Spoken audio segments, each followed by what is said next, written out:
नमस्कार दोस्तों, मैं सोनी शर्मा हाजिर हूँ फिर राजनीतिक चर्चा को लेकर। राजनीतिक चर्चा आप जानते हैं हम प्रतिदिन कर रहे हैं अपने स्टूडियो से और बुला रहे हैं सिल्लीगुड़ी से एक एक दिग्गज नेता को।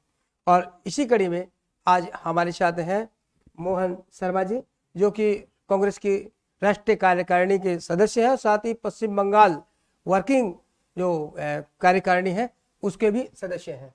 तो बहुत बहुत स्वागत है शर्मा जी आपका। आपका भी स्वागत है।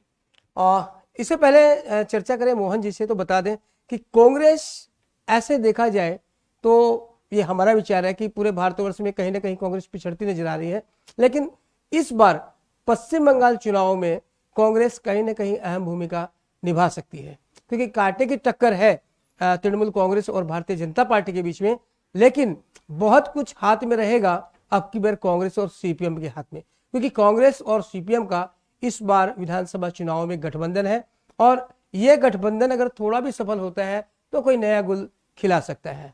तो क्या संभावनाएं हैं और क्यों कांग्रेस ने सीपीएम के साथ गठजोड़ किया? क्या पूरे भारतवर्ष में स्थिति है, या फिर अपने जो राष्ट्रीय अध्यक्ष जो है इनके राहुल गांधी शायद अभी, तो उनको लेकर ये क्या कहते हैं, उनसे भी हम बातें करेंगे। तो मोहन जी से शुरुआत करते हैं। सबसे पहले लोकल सिलीगुड़ी को लेकर शुरुआत करते हैं। मोहन जी, कांग्रेस कहाँ पाती है अपने को? क्योंकि कितने लोग कह रहे हैं कि मेरे अंगने में तुम्हारा क्या काम है। कहने का मतलब है कि ये मैदान संभवतः तृणमूल कांग्रेस और बीजेपी के बीच जंग का बनेगा, लेकिन इस बीच कांग्रेस का क्या रोल रहेगा?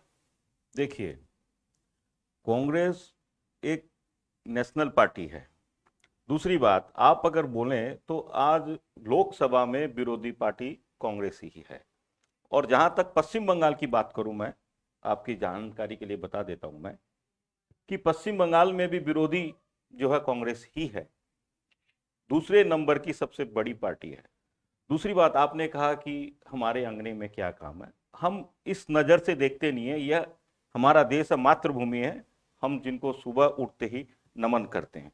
तो ये हमारी मातृभूमि है, जहाँ हम पैदा हुए हैं, जहाँ हमने शिक्षा ग्रहण की है। और आज मातृभूमि के जो धरती माता भारत की, उन्हीं के आशीर्वाद से आज मैं जो भी हूँ या हमारी पार्टी है। मेरा कहने का तात्पर्य मोहन जी कि मेरे अंगने में तुम्हारा क्या काम है, कहने का मतलब है कि पश्चिम बंगाल का जो सियासी जंग है, जो सियासी लड़ाई है, वो तृणमूल कांग्रेस और भारतीय जनता पार्टी के बीच होती दिखाई दे रही है। और ऐसे में कांग्रेस जो है या तो एक अहम भूमिका निभा सकती है, और या कह सकते हैं कि खेल किसी का बिगाड़ सकती है, बना सकती है। तो इस संदर्भ में पूछना चाह रहा था कि हमारे अंगने में तुम्हारा क्या काम? देखिए, जहां तक केंद्र सरकार की और राज्य सरकार की बात है, दिल्ली में मोदी, बंगाल में दीदी। दीदी और मोदी एक ही है। ये एक सिक्के के दो पहलू है, इसमें कोई अंतर नहीं है। तो इस बार पश्चिम बंगाल की जनता ने ये मन बना लिया है कि इस बार जो है तृणमूल को उखाड़ फेंकना है। और भाजपा की तो जगह ही नहीं है यहाँ। मात्र 3 या 4 सीट मिली थी पिछले विधानसभा में, और हमको 46 सीट मिली थी। इस बार हमारा गठबंधन है और हम मजबूती के साथ 2021 का बंगाल का विधानसभा का चुनाव लड़ने जा रहे हैं, और हम जीत रहे हैं और जीत के सरकार बना रहे हैं। इसमें कोई को शक सुबह है तो वो दूर कर। मोहन जी, आपने अभी कहा कि बीजेपी और तृणमूल एक है, लेकिन आप ये क्यों भूल जाते हैं, जब सबसे पहले शायद 2011 में जब चुनाव हुए थे तो तृणमूल कांग्रेस से ही गठबंधन करके चुनाव लड़ा था और वो पहली बार मुख्यमंत्री बनी थी। मैं आपको बता देता हूं उसके पहले की बात भी। जिस वक्त दीदी रेल मंत्री थी, किसके साथ थी? भाजपा की सरकार में, केंद्र में मंत्री सहयोगी तो आप भी रहे हैं दीदी के। ठीक है, और दीदी आई भी आपसे ही है कहीं ना कहीं। मैं आपको बता रहा हूं, तृणमूल पार्टी जो है, इसने जो है इस पश्चिम बंगाल को, इस सूबे को बर्बाद करने का काम किया है और हमारी पार्टी को तोड़ने का काम किया। झूठे झूठे केस जैसे करती आई है, ये तो नेचर है तृणमूल का, किसी पे भी जो है झूठे केस लगाती है, डराती धमकाती। यही नेचर ही केंद्र सरकार की भाजपा शासित सरकार का भी यही रवैया है। इसलिए दोनों में कोई फर्क नहीं है। और देश की जनता, इस सूबे की जनता भली भांति जान चुकी है कि दोनों का चाल और चरित्र और क्या मेंटालिटी है। यहाँ की बंगाल की जनता शिक्षित है और कल्चर्ड है, इसलिए इन दोनों पार्टियों का यहाँ पश्चिम बंगाल में कोई स्थान नहीं है। तो मोहन जी, आप क्या कहाँ पाते हैं अपनी स्थिति पश्चिम बंगाल में? अगर बात करें, ठीक है, तृणमूल कांग्रेस और भाजपा की लड़ाई हो रही है, तो आपने गठजोड़ किया है, तो आप लोग की कितनी संभावना है कि आप लोग कितनी संख्या में आ सकते हैं देखिए, हमारी सरकार बनना तय है और पश्चिम हम बंगाल में? बिल्कुल पश्चिम बंगाल में हमारा गठजोड़ जो है सीपीएम और कांग्रेस का, ये करीब करीब 200 सीट लाएगा कम से कम। जो तृणमूल के पास थी सीटें 200 प्लस थी, इस बार जो है विरोधियों के पास जितनी सीट है, तृणमूल और भाजपा दोनों मिल भी जाए तो भी इतनी सीटें नहीं आ सकती उनकी। पर मोहन जी, समझ में नहीं आ रहा है, भारतीय जनता पार्टी बोल रही है कि हम 200 प्लस लाएंगे, तृणमूल कांग्रेस बोल रही है हम 200 प्लस लाएंगे, अब आपका भी दावा है कि 200 प्लस लाएंगे, तो आखिर कैसे ये 600 सीटें होंगी ना, कोई तो कोई एक में जाएगा। मैं आपको बता रहा हूं, तृणमूल क्या क्या आपको जो इतना, मतलब एक आप जो पूरे विश्वास से बोले, क्या वजह हो सकती है इसकी देखिए, कि आप 200 सीटें ला रहे हैं? जहां तक बीजेपी का सवाल है, इनका अंक गणित थोड़ा सा कमजोर है। इनको 200 नहीं 300 प्लस मिलेगी बंगाल में। यहाँ के जो सांसद थे चुनाव के पहले, इन्होंने कहा था कि हम जो है 44 सीट यहाँ बंगाल में जीत रहे हैं लोकसभा की। उनको ये भी पता नहीं कि बंगाल में कितनी सीट है, 40 है कि 42 है कि 44 है कि 45 है, और कितनी सीटें जीते। ये यहाँ की बंगाल की सरकार को और जो है बीजेपी सरकार को और बंगाल और हमारे देश की जनता को पता है। आपके कितने सांसद हैं? हमारे तो 2 है सांसद यहाँ बंगाल से। तो आपके 2 सांसद हैं, आप 200 टिकट सीटों का आप आशा कर सकते हैं, तो फिर 18 सांसद की बीजेपी क्यों नहीं कर सकती?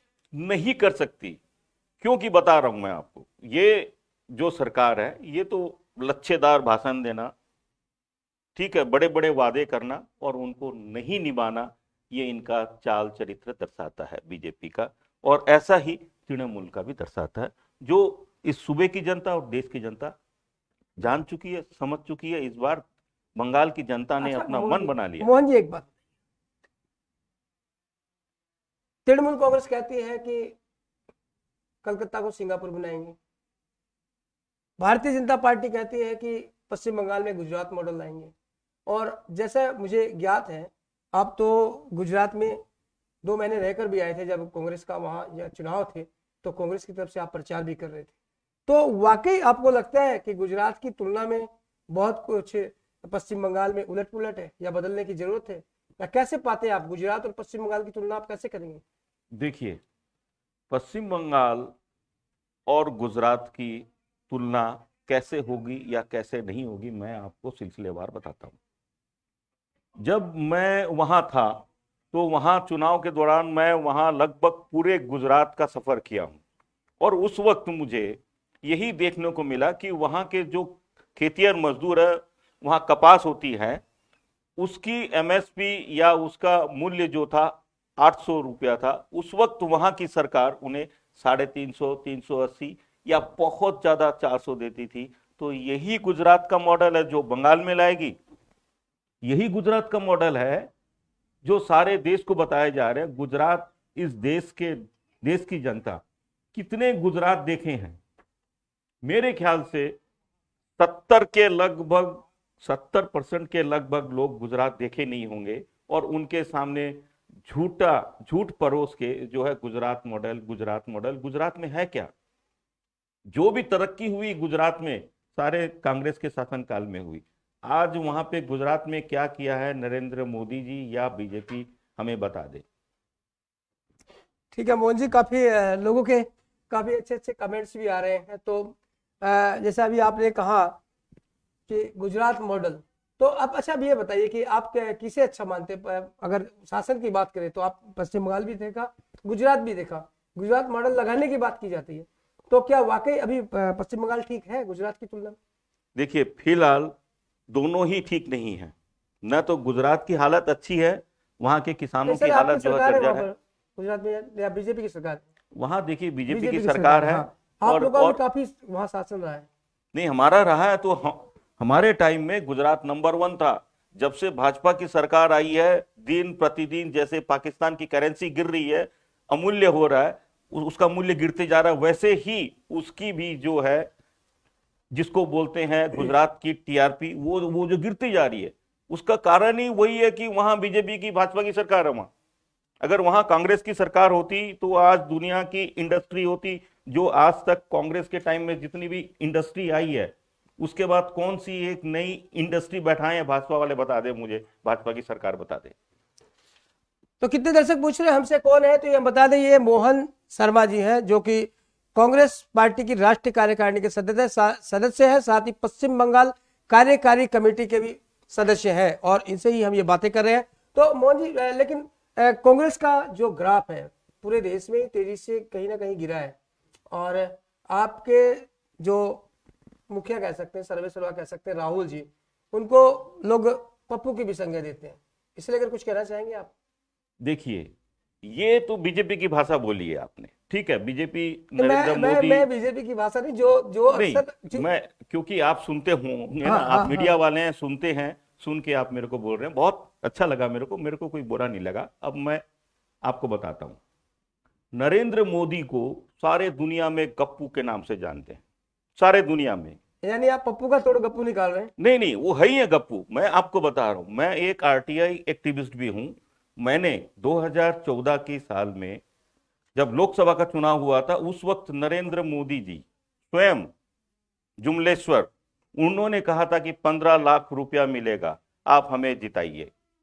ठीक है, तो मैंने कहा, मैंने अपने आरटीआई एप्लीकेशन में पूछा था ये, तो उन्होंने ये अमित शाह जी ने जवाब दिया कि ये तो हमारा जुमला है। इसका मतलब क्या समझते हैं आप, कि उन्होंने खुद ने माना कि हम जुमलेश्वर हैं, जुमलाबाज हैं। इसको क्या नकार सकते हैं? मैं चैलेंज के साथ बोलता हूं ये बात, उनसे बड़ा गप्पू दुनिया में नहीं हो सकता। अब आप देखिए, मैं आपको 2 उदाहरण और भी देता हूं गप्पू का। भाई और बहनों, आपको 15 लाख रुपया चाहिए तो काला धन लाना चाहिए कि नहीं? देश की जनता ने कहा कि हां लाना चाहिए। तो वो क्या लाए? नोटबंदी लाए। नोटबंदी में सारी देश की जनता को लाइन पे खड़े कर दिए। कितने लोगों की मृत्यु हो गई, और एक बार नरेंद्र मोदी ने उनके नाम से ये नहीं कहा कि ईश्वर उनकी आत्मा को शांति दे। दूसरा जुमला, भाई और बहनों, इस देश से जो विदेशी लोग हैं, जो गैर भारतीय, उनको निकालना चाहिए कि नहीं?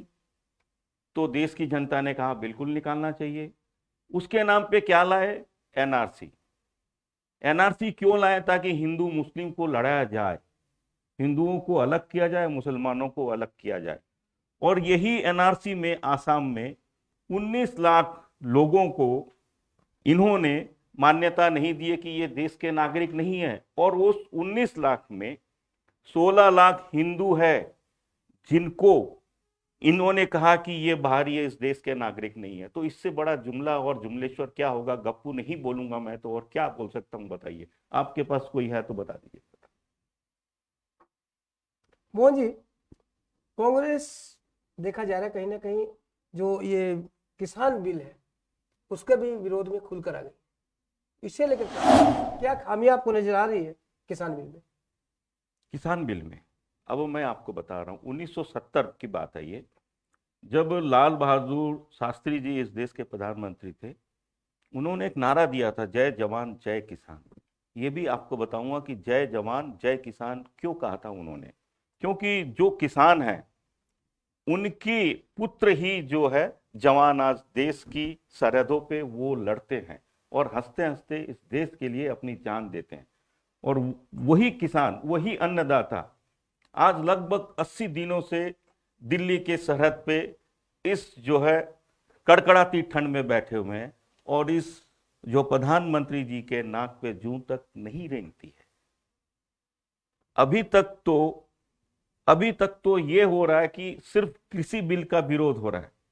आने वाले दिन में मैं आपके सामने, इस देश के सामने ये बात बताना चाहता हूं कि वो दिन भी दूर नहीं कि जब जवान भी इसके खिलाफ आ जाएंगे सड़कों पे, और आ ही रहे हैं। आप टीवी में, चैनल में, पेपर में देख रहे होंगे। वो दिन भी दूर नहीं। इस सरकार को झुकना पड़ेगा, बिल वापसी नहीं। ऐसे तो ऐसे ऐसे आरोप लगाए जा रहे हैं कि इस आंदोलन के पीछे कहीं ना कहीं कांग्रेस की सह है। देखिए, ऐसा है, ये तो बीजेपी की सरकार है, जुमलेश्वर की सरकार है। इन्हीं अन्नदाताओं को खालिस्तानी, ठीक है, अर्बन नक्सलिस्ट, न जाने क्या क्या कहा गया। आज अगर वो वाकई में होते, नक्सली होते या खालिस्तानी होते, तो इतने शांतिपूर्वक ढंग से ये अपना आंदोलन कर रहे हैं, क्या यह होता? नहीं होता। फिर तो वो खालिस्तान की तरह ही अपना आंदोलन करते, पर नहीं कर रहे हैं। अब आप हो सकता है कि मेरे से पूछेंगे कि जो 26 जनवरी के दिन जो लाल किले पे जो हुआ वो दुर्भाग्यपूर्ण है, जो नहीं होना चाहिए था। उसमें किसका हाथ है? आज जो बग्गा है या जो जो दो आदमियों का जो नाम आ रहा है, जो कि खालिस्तान से जुड़े हुए हैं, और भाजपा के, मैं साफ शब्दों में कहूं तो नरेंद्र मोदी जी के साथ उनकी तस्वीर है। वो भाजपा के कैडर हैं, ठीक है। पंजाब में एमपी के चुनाव में, सन्नी देओल के चुनाव में उन्होंने पूरा दायित्व लेके उनका चुनाव संचालन किया था। इस पे जवाब देंगे क्या? दर्शकों, आप बहुत से सवाल कर रहे हैं, बहुत से कमेंट्स आ रहे हैं, मैं यहाँ देख रहा हूँ, लेकिन चूंकि अगर हम आपके सवालों को लेते हैं तो कहीं ना कहीं बातचीत से भटक जाएंगे। हाँ, मैं मोहन जी से जरूर अनुरोध करूंगा कि मोहन जी, जब ये अपना इंटरव्यू अगर खत्म होता है, अपनी बातचीत परिचर्चा जब खत्म होगी, तो जरूर आप, बहुत से सवाल आ रहे हैं, उनके जवाब देने की कोशिश जरूर आप कीजिएगा। बिल्कुल, मैं और हर एक सवाल का जवाब दूंगा मैं। हाँ, जरूर देने का, क्योंकि बहुत से लोग आपसे मुखाबिद हैं, सवाल के जवाब जानना चाह रहे हैं, तो उनके भी जवाब मोहन जी जरूर देंगे। और आप भी अगर और भी कोई सवाल हो तो पूछ सकते हैं, क्योंकि अभी मोहन जी से हमारी बातें जारी है। तो मोहन जी, आपकी पार्टी के लोग ही तो कहीं ना कहीं बगावत में आ रहे हैं। क्या आप ही बताइए, क्या राहुल जी के, अगर मान लीजिए सपोज अगर राहुल जी को प्रधानमंत्री प्रोजेक्ट किया जाए, तो क्या आपकी कांग्रेस के लोग ही एक मत होंगे? आपके पुराने जो नेता थे प्राय रिटायर हो चुके हैं या फिर पार्टी छोड़ चुके हैं। देखिए, ये तो प्रकृति का नियम है। हरेक किसी को, हरेक किसी की जो है एक जीवन या लाइफ की लिमिट होती है। एक इंसान 60 साल, 65 साल, 70 साल तक काम करता है, उसके बाद वो जो है विश्राम करते हैं, मेहनत कर नहीं सकते, काम काज में व्यस्त है तो काम काज छोड़ना पड़ता है। वृद्धा अवस्था में कोई भी काम नहीं करता है। अच्छा मोहन तो जी, अभी गुलाम नबी आजाद जब राज्यसभा से विदा हुए, तो आपने देखा होगा वो क्षण, तो मोदी जी ने उनकी तारीफ की थी। तो इसमें क्या है, आप अच्छी राजनीति देखते हैं ना, कहीं राजनीति देखते हैं? इसमें राजनीतिक देखता हूं, इसमें राजनीतिक देखता हूं। कहाँ कहाँ आपको राजनीति लग रही है इसमें? अब मैं आपको बता रहा हूं, उनको ये लग रहा है कि कांग्रेस को जितना नुकसान पहुंचाया जाए सांगठनिक तौर पे, ताकि मैं अगर इनकी बड़ाई कर दूं तो ये अब खुशी से शायद कुछ बोल दे। ये वो गलत फहमी में है जो नरेंद्र मोदी जी। तो गुलाम नबी जी ने भी काफी तारीफ की मोदी जी की। बिल्कुल करना चाहिए। कोई अगर इस देश में, चाहे वो पक्ष वाला हो चाहे विपक्ष वाला हो, कोई भी नेता हो, कोई भी सांसद हो, कोई भी मंत्री हो, कोई अगर अच्छा कार्य देश के लिए करता है तो उसका तो फिर गुणगान तो, करना तो चाहिए। फिर अगर मोदी जी गुलाम नबी जी की तारीफ करते तो कहाँ बुराई है इसमें, कहाँ राजनीति आ रही है? देखिए, नरेंद्र मोदी जी जो है, उनके आंसू जो है घड़ियाली आंसू थे। वो बोलते कुछ और हैं, करते कुछ और। जो बोलेंगे वो जो करते नहीं, और जो करते हैं वो जिंदगी में नहीं बोलते। तो उनकी तुलना आप उनसे मत कीजिए। अच्छा, कांग्रेस तो महंगाई का मुद्दा हमेशा बनाती रही है, तो अभी देश में देखिए पेट्रोल के दाम लगातार बढ़ते जा रहे हैं, सुना भी गैस के भी दाम बढ़ गए। तो क्या इसे लेकर कोई भावी योजना है कांग्रेस की? देखिए, मैं याद दिलाना चाहता हूं भाजपा के जितने भी मंत्री हैं, सांसद है या भाजपा वाले, और साथ साथ सम्मानीय देश की जनता को भी मैं ये याद दिलाना चाहूंगा कि 2014 के पहले जब इंटरनेशनल मार्केट में $102 प्रति बैरल कीमत थी कच्चे तेल की, और इसी कीमत पे अपना देश आयात करता था, उस वक्त जो है 60 रुपये के आसपास जो है पेट्रोल और डीजल 5-7 रुपया उससे कमती में बिकता था। तो उस वक्त स्मृति ईरानी जो है सड़कों पे आके जो आंदोलन करती है और चूड़ियां भेजती है, मैं आज उसी स्मृति ईरानी से पूछना चाहता हूं कि कहां गई वो आपकी चूड़ियां? गुम गई क्या? उसको खोज के लाइए और नरेंद्र मोदी जी को पहनाइए। अगर आप इतने बड़े सच्चे और देश प्रेमी बनती हैं आप, और इस देश की बात करती हैं आप, और आज आप मंत्री हैं, अगर आप सच्चाई का साथ देती है तो आइए सड़कों पे और इस डीजल, गैस और पेट्रोल के खिलाफ एक आवाज उठाइए। तो देश की जनता क्या, साथ साथ मैं भी विरोधी होने के नाते आपको सैल्यूट करूंगा। आइए सड़क पे बताइए तो सच्चाई क्या क्या। आपको नहीं लगता जब सब चीजें बढ़ रही है, सब चीजों के दाम बढ़ रहे हैं, तो हो सकता है कि पेट्रोल डीजल के भी दाम बढ़े देश की तरक्की के लिए?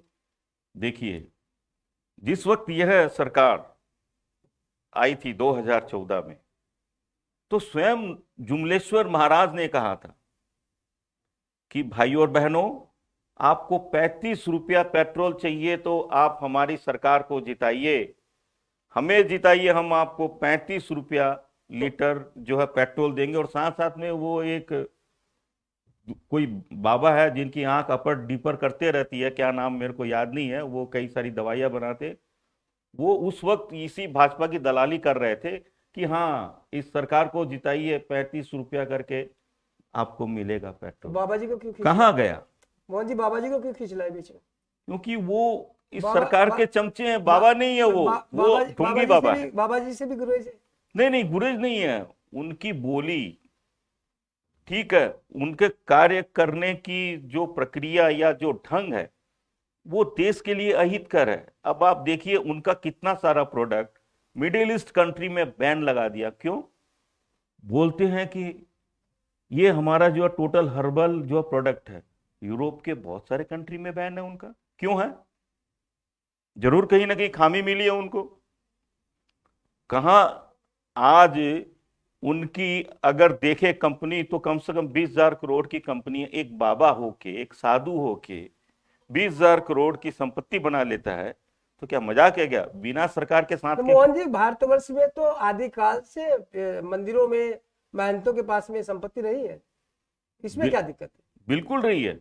इसमें क्या दिक्कत है? ये इस देश की धरोहर है, दुनिया में कहीं नहीं हुआ। पर ऐसा ये झूठ बोलने वाले बाबा जो है, ढोंगी बाबा, इस सरकार के साथ आ गए हैं ना। अब आप देखिए सिंगापुर में, मैं दावे के साथ बोलता हूं, दायित्व तो लेके बोलता हूं, कि ऐसे ऐसे बहुत सारे बाबा हैं जिनकी संपत्ति सिंगापुर में आप देखिए कितनी है।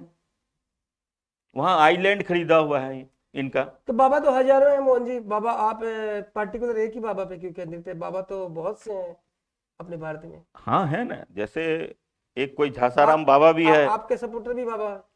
जैसे एक झांसाराम बाबा है कलंक में नरेंद्र कई बाबा रहे आपके मोदी जी के, सपोर्टर। जिनके चरणों में जाते हैं। कांग्रेस के सपोर्टर भी कई बाबा रहे हाँ रहेंगे। जब उनकी सरकारें थी तो। हाँ होंगे। आप बताइए नाम कौन कौन था, तो बताता हूं मैं उनके बारे में भी। कि नतमस्तक हुए बिना तो हो नहीं सकता है। हाँ हाँ। आपके प्राइम मिनिस्टर तक जाते थे बाबा के सामने। चंद्रा स्वामी जी का नाम याद होगा आपको। चंद्रा स्वामी तो स्वयं जो बाबा थे और रहेंगे। पर चंद्रा स्वामी ने कभी ये कहा क्या कि आप वो इस प्रोडक्ट नहीं सरकार बेचते थे। वो नहीं प्रोडक्ट बेचते नहीं थे? बेचते ये थे। आपने बता दिया मेरे से पहले ही, अच्छा हुआ, थैंक यू। कभी भी उन्होंने ये नहीं कहा कि इस सरकार को जिताओ, आपको 35 रुपया। खैर उस वक्त तो और भी कम हो जाता है कि आपको 15 रुपया लीटर जो है पेट्रोल डीजल जो मिलेगा, आप इस सरकार को जिताओ। कहीं दावा किया, कहीं बोला तो बता दीजिए आप। अच्छा मोहन जी, राष्ट्रीय राजनीति की तो बात खूब हो रही, फिर एक बार आ जाते हैं पश्चिम बंगाल में हम। कि पश्चिम बंगाल, आप जो पश्चिम बंगाल में कांग्रेस है, हमेशा सीपीएम की तरफ लड़ती आई है, सीपीएम से लड़ती आई। पहले भी जब कांग्रेस की सरकार थी यहाँ पर तो सीपीएम उनसे लड़ रही थी, बाद में सीपीएम की सरकार हुई तो कांग्रेस उनसे लड़ रही थी, और आज आप यहाँ पर गठबंधन में हैं। और बात करें राष्ट्रीय राजनीति की भी, तो संसद में कहीं ना कहीं सीपीएम कांग्रेस को समर्थन देती है, लेकिन केरल में कांग्रेस को गालियां देती है, लड़ती है उनसे, कहने का तात्पर्य है। तो ये कैसा गठजोड़? यहाँ पर आप दोस्ती करेंगे, वहां पर आप दुश्मनी निभाएंगे, ये कैसी राजनीति? देखिए, ये आपने बहुत अच्छा सवाल पूछा। अब मैं आपको बताता हूँ। केरल में वहाँ दो ही जो है पार्टी है, एक है सीपीएम, दूसरी है कांग्रेस। तो वो वहाँ की उस राज्य की जो है अपनी अपना अपना अपना एक एजेंडा होता है। स्ट्रेटेजी होती है, उसके तहत वहां हम उसके खिलाफ लड़ते हैं। अब रही बात बंगाल की, यहाँ फिर बंगाल में क्या एजेंडा है? बंगाल में चूंकि हमें यहाँ जो है ये देश विरोधी ताकतें जो आ रही है अभी बंगाल में, सिलीगुड़ी शहर या बंगाल कहिए आप, तो यहाँ पहले कभी भी, मैं बोलिए हमारी पार्टी बोलिए, कांग्रेस पार्टी बोलिए, सीपीएम बोलिए, तृणमूल बोलिए, यहाँ कभी भी जो कुछ दिन पहले जो फूलवाड़ी के निकट जो घटना हुई, ऐसी घटना बंगाल के इतिहास में नहीं हुई जो बीजेपी ने कर दिखाया यहाँ आने के पहले। आने के बाद क्या होगा ये तो भगवान ही समझ सकता है। तो आप बीजेपी पे आरोप लगा रहे हैं, और अभी कुछ आप समर्थन में थे जब सीपीएम के कार्यकर्ताओं को कलकत्ता में जो उनका जो नवान जाने का जो प्रोग्राम था अभी कुछ दिन पहले ही, और पश्चिम बंगाल बंद भी सीपीएम ने बुलाया था, तब आप समर्थन कर रहे थे। नहीं, भाजपा जब मार खाती है तो आप उसको कहते हैं कि ये अराजकता फैला रहे हैं, और जब आपके कार्यकर्ता मार खाती है तो आप बंद बुलाते हैं। ये कैसा दोहरा चरित्र? देखिए, यहाँ दोहरा चरित्र नहीं है, नहीं, चरित्र की बात मैं आपको बताता हूँ। सुनिए, उस वक्त भी मार खा रहे, आपके भी मार खा रहे, तो फिर सुनिए, फिर उस वक्त जो है वो छात्रों का प्रदर्शन था। आज इस देश का भविष्य कौन है? छात्र हैं। छात्रों के हाथ में है, युवाओं के हाथ में है। तो भाजपा वाले भी, भाजपा की तरफ से भी जो प्रदर्शन किया गया था वो युवा मोर्चा का ही प्रदर्शन था। नहीं, उसमें और इसमें तो हम जमीन आसमान का फर्क है। हम मार खाए तो दर्द, वो मार खाए तो नहीं। नहीं नहीं, बिल्कुल, हम देश के किसी भी युवाओं के साथ हैं, किसी भी छात्र के साथ हम, ऐसा नहीं है। इस देश का भविष्य युवाओं के हाथों में है और विद्यार्थियों के हाथों में है।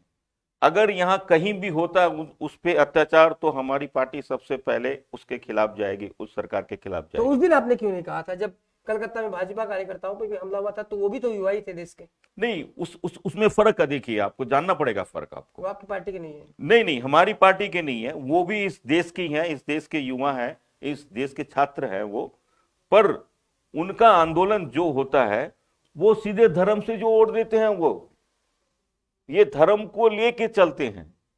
तो राजनीतिक में या किसी आंदोलन में धर्म कहां से आता है? यहाँ धर्म नहीं आना चाहिए। धर्म की जगह आप धर्म का गुणगान कीजिए। अगर मैं हिंदू हूं तो जय श्री राम बोल सकता हूं, क्या दिक्कत है? इसमें क्या दिक्कत है? मैं हिंदू हूं तो जय जय माँ काली भी बोल सकता हूं। मोहन जी, जय श्री राम को आप धर्म से कैसे जोड़ सकते हैं? सबकी बिल्कुल आस्था की बात है।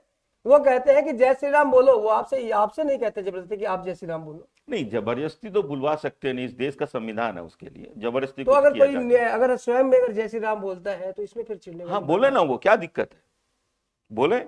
तो आपका ने कहा कि जय श्री राम बोलते हैं तो धर्म से जोड़ देते हैं। नहीं, वो किसी भी आंदोलन में जय श्री राम बोलते हैं। मैं इस चीज के खिलाफ हूं। जय श्री राम कब बोला गया था बताइए आप मेरे को? जिस वक्त हनुमान जी लंका पे बुराई का उन्मूलन करने के लिए जब निकले थे, बिल्कुल उस समय जय श्री राम बोला गया। बिल्कुल। तो उनका तो ठीक तो है। यहाँ इस देश में क्या बुराई है? आज यहाँ बुराई क्या है? ये वही लोग है बीजेपी वाले जिस वक्त देश गुलाम था, अंग्रेजों की दलाली करते थे। तो उस समय तो बीजेपी थी नहीं। बीजेपी नहीं थे, ये आरएसएस वाले थे। ये तो इन्हीं के पता ही थे। बिल्कुल, संघी आरएसएस, रॉयल सीक्रेट सर्विस के नाम से जाना जाता था उस वक्त। क्या बात कर रहे हैं आप? अच्छा, उस समय उस वक्त नाम दूसरा होगा। नाम देखिए, ये तो नाम बदलने की, सुनिए सर, सुनिए, नाम बदलने की तो इनके नस नस में भरा हुआ है नाम बदलना। क्योंकि नाम इसलिए बदलना है क्योंकि इनका इतिहास नहीं है। ये इतिहास को मिटा के नई कहानी लिखना चाहते हैं, जो आने वाले दिन में इस देश की जनता इन्हें नहीं करने देगी। इतिहास ही रहता है।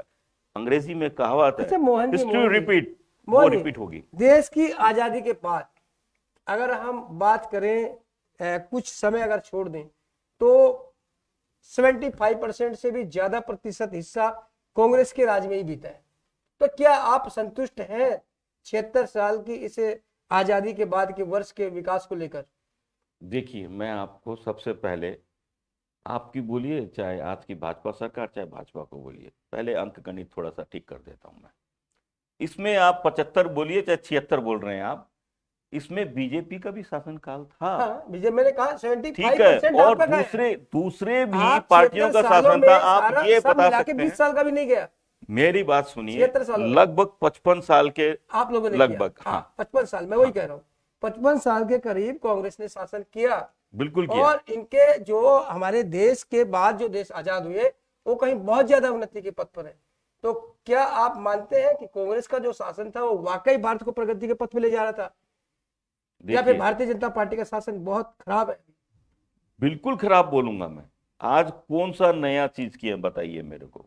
आज जो है एपीजे अब्दुल कलाम, वो राष्ट्रपति थे इस देश के, राष्ट्रपिता थे। आज वो मुस्लिम होके इस देश के लिए जितना बड़ा योगदान दिया है मोहन जी, उन्होंने, मिसाइल मैन थे, राष्ट्रपति थे, राष्ट्रपिता नहीं थे। राष्ट्रपति थे, हाँ। एग्जैक्ट, ठीक है, राष्ट्रपति थे उन्होंने, उनको मिसाइल मैन के नाम से जाना जाता है। मुस्लिम थे वो, इस देश के प्रति उनका सबसे बड़ा नहीं सबसे महान योगदान है, ठीक है। तो उस वक्त हुआ, हम स्पेस में कांग्रेस के टाइम में चले गए थे, ठीक है, ये आपको जानकारी में है, आपके भी, और इस देश की जनता भी जानती है। आज हमने जो 55 साल बोल रहे हैं आप, या 70 साल बोल रहे हैं, जो हमने किया, इस देश की सरकार आज उसी को बेच के आज केंद्र सरकार जो है चला रही है। तो आप ये तो मानेंगे कि गत 6 वर्षों में आतंकवादी घटनाओं में काफी कमी आई है, बॉर्डर पे जो जवान शहीद हो रहे थे उनमें कमी आई है? देखिए, ये मैं आपको बता रहा हूं एक बात। हमारे नेता राहुल जी बोलते हैं ना, हम दो हमारे दो, ये 100% सच बात है। ये हम दो हमारे दो, केंद्र में बैठे 2 लोग और उनके मित्र 2 लोग, ये 4, हम दो हमारे दो। अब मैं आपको बता रहा हूं, कभी भी किसी भी देश के इतिहास का पन्ना पलट के देखिए कि पुलवामा में हमला होने वाला है या हमला करने वाला है अपना देश, तो इसकी जानकारी किसको होती है? प्रधानमंत्री नरेंद्र मोदी को, अमित शाह जी को जो गृह मंत्री हैं, या फिर अजीत डोभाल जी को। ये 3 को होनी चाहिए। चौथे को अर्नब गोस्वामी जैसे देशद्रोह पत्रकार या एंकर को कैसे जो खबर मिली, इसका जवाब देंगे क्या? मोहन जी, आप कैसे देशद्रोह बोल सकते हैं? क्या क्यों नहीं देशद्रोह बोल केस लागू है? क्यों नहीं हो सकता? हमने खुद ने यहाँ एफआईआर कराई है, उनके खिलाफ एक्शन होगा, आप देख लीजिएगा। क्योंकि उनको कैसे पता चला आपके कि इस देश में बड़ा होने वाला है, और उनका, एक मिनट, आप लेट मी फिनिश फर्स्ट। आप मेरे को बताइए, उनको कैसे पता चला कि 14 तारीख को बड़ा होने वाला है, वहां अपने को टीआरपी मिलेगी? ये मैं नहीं बोल रहा हूं, ये बॉम्बे पुलिस ने जो छानबीन की है उनके व्हाट्सएप चैट से निकला, ये मेरे वर्ड नहीं है। इंडिया वांट्स टू नो, चिल्ला चिल्ला के बोलते हैं, आज कहां गए वो, क्यों भागे भागे फिर रहे हैं, वो किस चीज का डर है? वो तो सबसे बड़े देशभक्त है, क्यों भागे भागे फिर रहे? इसका जवाब देंगे नरेंद्र मोदी जी या भाजपा देगी? इसका जवाब दीजिए, देश की जनता को दीजिए, मेरे को नहीं। नहीं, देश की जनता तो दे रही है, आपकी सरकारें प्राय राज्यों से जा रही है। देखिए, अमित शाह जी और नरेंद्र मोदी जी, केंद्र से भी सरकार चली गई, राज्यों से भी जा रही है, कौन से? जनता जवाब दे रही है। जनता जवाब दे रही है ना, इसीलिए मैं अब आपको बता रहा हूं। आपने खुद ही कहा कि 55 साल हमने शासन किया, हमारी पार्टी ने शासन किया। 55 साल हमारे बुजुर्गों ने इनको क्यों नहीं लाया? अब आप बोलेंगे इनका तो जन्म ही नहीं हुआ था। क्या संघ परिवार उस टाइम जन्म नहीं था? जन्म नहीं हुआ था? बताइए मेरे को आप। आज हमारे बड़े बुजुर्ग, हमारे बुजुर्ग इतने इतने जो है उनमें अवेयरनेस था, और उनकी जानकारी और उनकी दिव्य दृष्टि थी कि उन्होंने कांग्रेस को रखा इतने साल। एक बार बदल के देखा उन्होंने, तो क्या दिखाया? देख लीजिए, आज देश की जीडीपी कहां जो जा रही है, माइनस में जा रही है। आज तक इस देश के इतिहास में कितने बार हुआ, बता दीजिए आप मेरे को। एमएसएमई सेक्टर की बड़ी बड़ी बातें की है, 1.5 लाख करोड़, 2.5 लाख करोड़, 5 बिलियन। एक क्वेश्चन पूछ लो, क्योंकि टाइम भी काफी हो चुका है। तो मैं एक क्वेश्चन, ये मेरा पर्सनल क्वेश्चन आप समझ लीजिए कि आप एक कांग्रेस के नेता हैं, कार्यकारिणी सदस्य। अगर आपसे पूछा जाए प्रधानमंत्री के तौर पर क्या आप राहुल गांधी जी को स्वीकार करेंगे, तो क्या कहेंगे? इसमें कोई शक है क्या? मेरे को कोई शक नहीं, और देश की जनता को भी कोई शक नहीं है। जिसमें काबिलियत होगी वो जो बनेंगे। तो काबिलियत आप मानते हैं कि राहुल जी में काबिलियत है? बिल्कुल है। वो देश का शासन चला सकते हैं? बिल्कुल चला सकते हैं। जब फेकू जुमलेश्वर चला सकते हैं, जिनकी डिग्री पे पूरा देश सवाल खड़ा करता है, और अमित शाह जी गृह मंत्री को उनको प्रमाण देना पड़ता है कि हम जो है, देखिए यहाँ से एमएससी किए हैं, पॉलिटिकल साइंस किए हैं, तरह कई सारी जो है डिग्रियां दिखाते हैं, फेक डिग्री वो। अच्छा, आप जुमलेश्वर दी के बारे में तो बहुत कुछ बोल सकते, कुछ ममता दीदी को लेके बोलेंगे? क्या उससे दोस्ती है कहीं ना कहीं? देखिए, आपके हमले कुछ कम हो रहे हैं। ऐसा है कि आपने सवाल ही कमती पूछा। नहीं, आपके निशाने खाली जुमलेश्वर पे लगे हैं। नहीं, बिल्कुल दीदी को लेकर भी कुछ कहना नहीं, चाहिए? नहीं, आपने सवाल कमती पूछा। आप सवाल पूछते तो मैं आपका हर एक जो है सवाल का जवाब देता। आप पूछिए दीदी के ठीक बारे है। में, ममता जी तो के बारे दीदी में पूछिए। दीदी दीदी को लेकर क्या कहेंगे? कितने संतुष्ट हैं आप दीदी के शासन से पश्चिम बिल्कुल बंगाल संतुष्ट नहीं हम। इसीलिए तो मैंने पहले ही कहा है कि दीदी और मोदी एक है। आज बंगाल, पहले कहावत सुनते थे हम बुजुर्गों के मुंह से कि बंगाल जो आज बोल रहा है, पूरा देश 4 दिन बाद में बोलेगा। वो बंगाल जो आज कर रहा है, वो 4 दिन बाद में पूरा देश करेगा। आज कहाँ है? आज बंगाल सबसे पीछे जा रहा है। अच्छा मोहन जी, लास्ट और बहुत ही महत्वपूर्ण सवाल पूछ रहे हैं दर्शकों आपसे। आपने कहा कि 200 सीटें सीपीएम और कांग्रेस लाएंगे। मान लीजिए 200 सीटें आपकी नहीं आती हैं, और इसकी संभावना भी बहुत कम है मेरे हिसाब से कि नहीं आ रही है। अगर ऐसी स्थिति में आता है कि आपको किसी को समर्थन देना पड़ेगा तो ही उसकी सरकार बनेगी, तो उस स्थिति में आप क्या करेंगे? क्योंकि आप तो दोनों ही नाराज चल रहे हैं। नहीं, ऐसा है, ये सवाल आना ही नहीं जो चाहिए कि किसी को हम समर्थन देंगे। हम क्यों देंगे जब हमारी सरकार बनने जा रही है?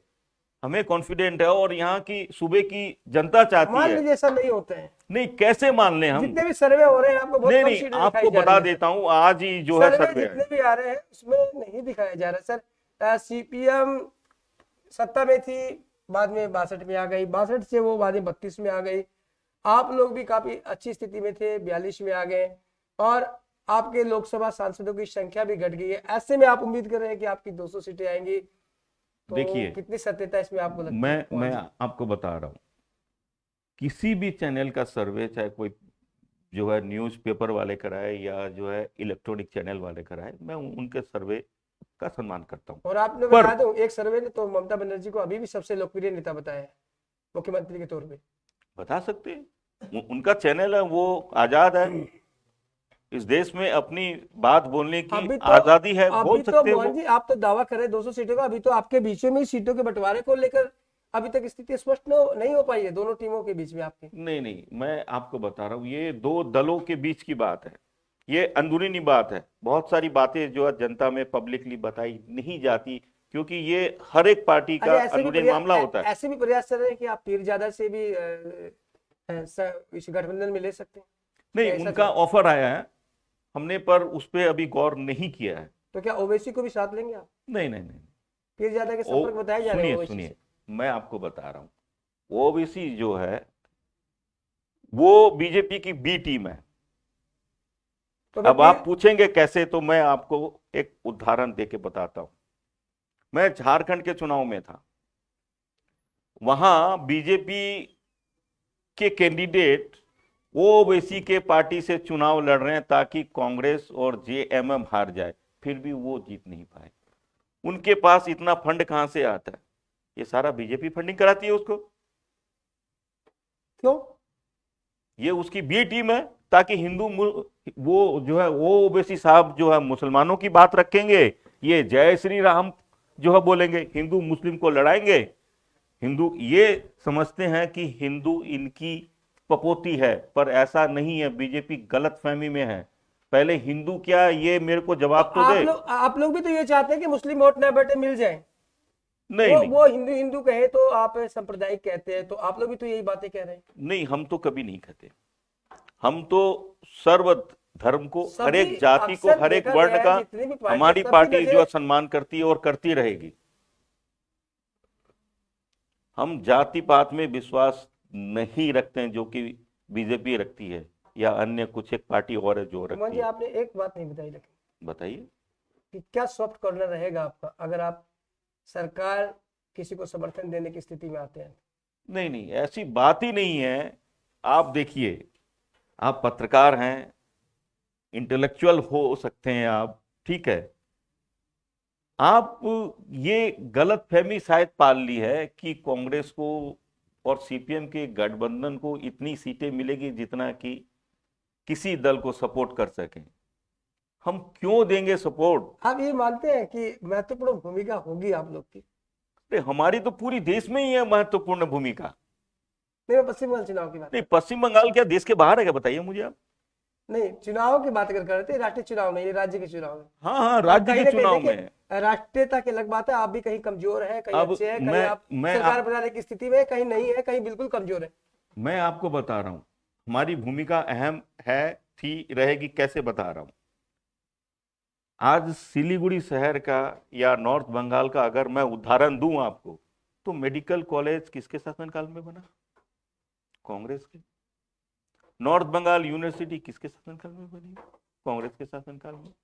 ऐसे अनेकों उदाहरण हैं जो कांग्रेस ने यहां जो करके दिया आज बंगाल में। आज तक जो है न तो ये तृणमूल की सरकार कर पाई है, कौन सा बड़ा प्रोजेक्ट बनाई है जो यहाँ के बंगाल के सूबों में के जो लोग हैं, यहाँ के बासिंदे हैं, उनके हित के लिए किया, बताइए मुझे आप। बिल्कुल मोहन जी, बात काफी लंबी है और बात कभी खत्म होने वाली नहीं है। ये राजनीतिक परिचर्चा यूं ही जारी रहेगी। आज हमारे साथ थे मोहन जी, जिन्होंने अपनी बातें बेबाक ढंग से कही और आप लोगों ने भी सुनी। और जैसा कि मैं पहले कह चुका था कि आप लोग के बहुत से कमेंट्स आए हैं और जिसका जवाब हम यहाँ पर फिलहाल नहीं पूछ पाए। मैं जरूर मोहन जी से अनुरोध करूंगा कि अगर आपको उचित लगता है तो उनके जवाब आप जरूर दें। और आप बन रहे खबर समय पर, क्योंकि कल फिर हम लेके आ रहे हैं एक स्थानीय लोकप्रिय नेता को, तो उनसे करेंगे राजनीतिक चर्चा। फिलहाल आप बन रहे खबर समय पर और देखते रहे खबर समय, हर समय खबर समय। नमस्कार। धन्यवाद।